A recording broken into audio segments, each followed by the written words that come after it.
satunya tujuan sekolah. Lulus. Oke. Tujuan dari sekolah apa? Tujuan utama kalian bersekolah apa? Terus apa lagi? Apa? Bermain sama teman. Oke, nggak apa-apa, itu kodrat alam itu.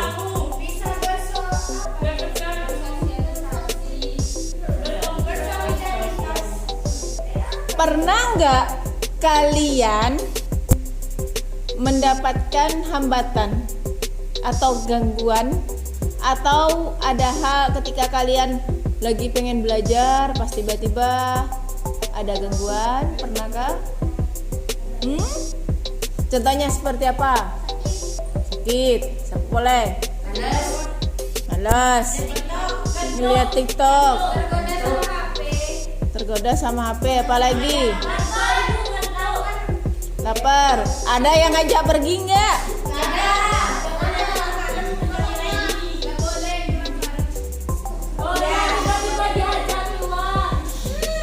Oke. Apa? Oke. Pernah nggak kalian lebih mementingkan tujuan utama atau terpengaruh sama gangguan itu? Pernah lebih sering terpengaruh sama gangguan apa tetap pada tujuan utama kalian?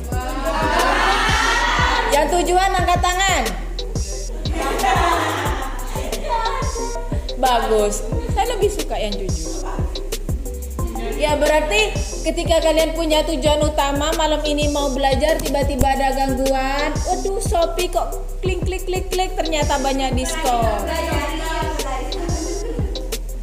Ya, kalian punya tujuan utama, salah satunya misalnya kalian punya keinginan, ingat rumus smartnya dulu tuh loh, pengen menabung. Ya, tujuan utamanya, ya spesifiknya misalnya seperti itu, benar nggak? Tiba-tiba sekarang saya tidak membahas yang rumus smart, tapi saya membahas tentang gangguan itu. Bagaimana kalian menunda kesenangan sesaat untuk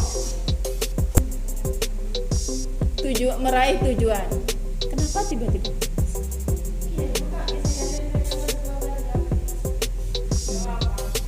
Sudah? Pernah nggak?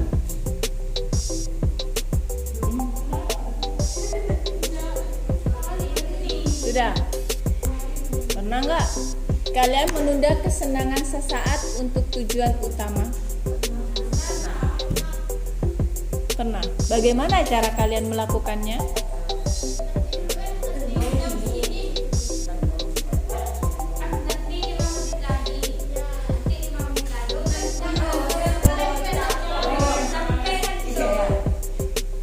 Sudah.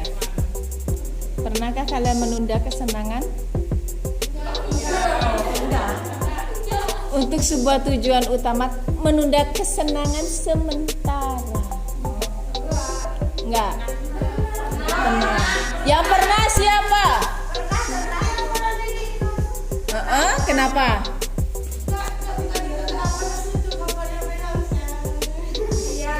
Oke. Yang pernah siapa aja? Angkat tangan. Oke, banyak. Oke. Ya berarti yang nggak angkat tangan yang belum pernah menunda kesenangan sesaat. Hah?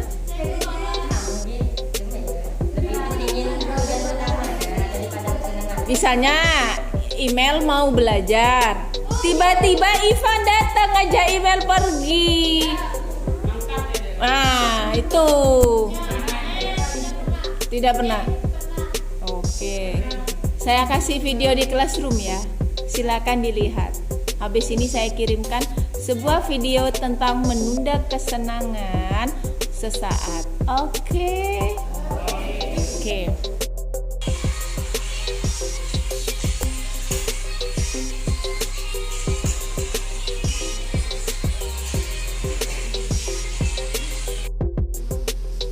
Mengelola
pribadi kumpul sendiri. Sebelah sini yang belajar di sebelah sana. Silakan membagi sesuai dengan keinginan kalian. Kira-kira dari pertanyaan pematik itu adakah permasalahan? Yo. Melda kemana Mel? Belajar atau? Belajar, oke.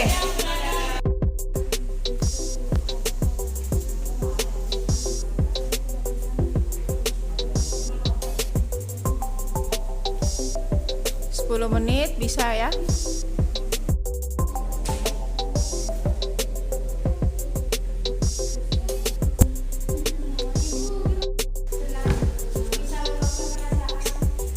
Terus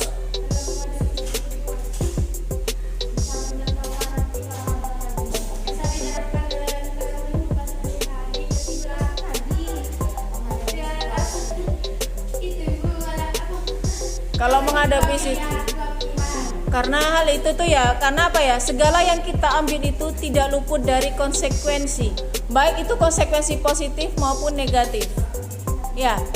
Maka kita memilih mana yang lebih baik untuk kita. Jadi dengan menunda kesenangan sementara, kan tadi salah satunya ketika kita menunda kesenangan, berilah hadiah untuk diri kita sendiri. Misalnya ketika kita memang belajar rajin, pas ternyata kita mendapatkan nilai yang bagus, misalnya ulangan, kalian hafalan farmakok misalnya yang banyak. Ketika kalian sudah menghadap pada gurunya, menemui gurunya dan kalian hafal, maka bisa juga sesekali, tapi bukan menjadi suatu kecenderungan. Ya, seperti itu. Kalau aku sudah hafal dan aku mendapatkan nilai bagus, nanti rewardku misalnya kalian suka apa? Misalnya kalian suka nonton ya, misalnya ya, aku akan nonton film. Seperti itu sebagai reward aku yang sudah bersusah payah belajar banyak. Seperti itu. Jadi gitu, sesekali, tapi itu bukan suatu tujuan utama. Sesekali supaya apa? Karena reward itu sesekali juga bisa membuat kita semangat, tapi bukan jadi tujuan utama. Bukan berarti kalau aku dapat nilai tinggi berarti saya harus itu, seperti itu. Enggak, ya. Oke. Terima kasih untuk pertemuan hari ini. Semoga kalian bermanfaat. Assalamualaikum warahmatullahi wabarakatuh. Pada kesempatan kali ini, saya akan merefleksikan sebuah aksi nyata saya yang sudah saya lakukan untuk modul 2.2 pembelajaran sosial emosional. Pada tahap perencanaan, maka saya ingin merencanakan dalam bentuk pembelajaran diferensiasi sosial berdasarkan minat mereka dengan strategi proses. Pada saat pembelajaran nanti, saya akan membagi kelompok berdasarkan minat mereka, situasi mereka yang ingin mereka bahas, pribadi, belajar, atau sosial. Sedangkan keterampilan sosial emosional yang ingin saya kembangkan pada diri mereka itu ada 4. Yang pertama dan kedua adalah kesadaran dan pengelolaan diri. Yang ketiga adalah kesadaran sosial. Sedangkan yang keempat adalah pilihan yang bertanggung jawab. Pada tahap pelaksanaan layanan bimbingan klasikal, hal yang pertama saya lakukan adalah mengajak mereka bereksplorasi untuk mengenai topik yang akan saya ambil mengenai menunda kesenangan. Saya ingin melihat bagaimana mereka punya tujuan utama dan ketika mereka terpengaruh, mereka lebih memilih fokus pada tujuan atau terpengaruh oleh gangguan itu. Setelah mereka bereksplorasi dalam kegiatan sehari-hari, selanjutnya saya akan memberikan materi yang sudah saya siapkan, yang saya share dalam classroom mereka. Mereka akan mengamati, mereka akan mempelajari topik yang sudah dibahas. Selanjutnya saya akan kuatkan dalam bentuk penjelasan di papan tulis, sekaligus saya memberikan arahan mengenai tugas yang akan mereka selesaikan. Pada kesempatan ini mereka akan diajak bagaimana mereka mengidentifikasi perasaan positif dan negatif mereka terhadap situasi yang mereka munculkan berdasarkan minat apa yang ingin mereka bahas. Dari situ mereka akan menentukan sebuah keputusan. Bagaimana mereka memutuskan untuk terpengaruh sama gangguan atau mereka tetap fokus pada tujuan. Bagaimana mereka mengatasi sebuah gangguan itu? Dengan salah satu penerapan keterampilan sosial bersikap asertif terhadap teman. Misalnya, ketika mereka punya, contohnya yang saya berikan adalah ketika mereka ingin belajar, ada teman yang mengajak mereka pergi. Bagaimana ketika mereka ingin berangkat terpengaruh, ingin ikut teman, atau mereka ingin tetap fokus, maka mereka harus menerapkan keterampilan asertif itu. Nah, setelah mereka menjalani itu, dalam proses yang sudah saya dampingi, saya jelaskan itu, mereka akan saya berikan sebuah link Google Form yang akan merefleksi semua kejadian, semua proses pelaksanaan itu. Bagaimana mereka merefleksikannya. Seperti itu. Nah, selain itu, sebelum menutup pembelajaran, saya akan memberikan sebuah kesimpulan, dan saya juga meminta anak-anak merefleksikan pula secara langsung. Setelah proses semua berjalan, setelah saya dapat simpulkan, hal yang mereka banyak kesulitan itu yaitu mengidentifikasi. Dan ini akan menjadi rencana ke depan saya. Bagaimana saya merancang sebuah topik-topik sesuai kebutuhan mereka, akan disesuaikan kebutuhan mereka yang akan berpusat kepada mereka dengan mencoba melatih mereka lebih banyak lagi menggali kesadaran dan pengelolaan diri maupun kesadaran sosial mereka. Seperti kita tahu bahwa asertif itu perlu diajarkan berhari-hari, tidak hanya satu kali. Dalam proses pembiasaan itu semua akan terjadi. Maka rencana kedepannya saya akan memilih topik-topik yang lebih sesuai lagi dengan kebutuhan mereka agar mereka lebih bisa mengembangkan kesadaran penuh terhadap dirinya, menerapkan 5 keterampilan kesadaran penuh. Oke, cukup sekian refleksi dari saya. Kedepannya saya akan lebih belajar banyak lagi bagaimana membuat sebuah pembelajaran yang bermakna untuk anak-anak. Sekian, wassalamualaikum warahmatullahi wabarakatuh.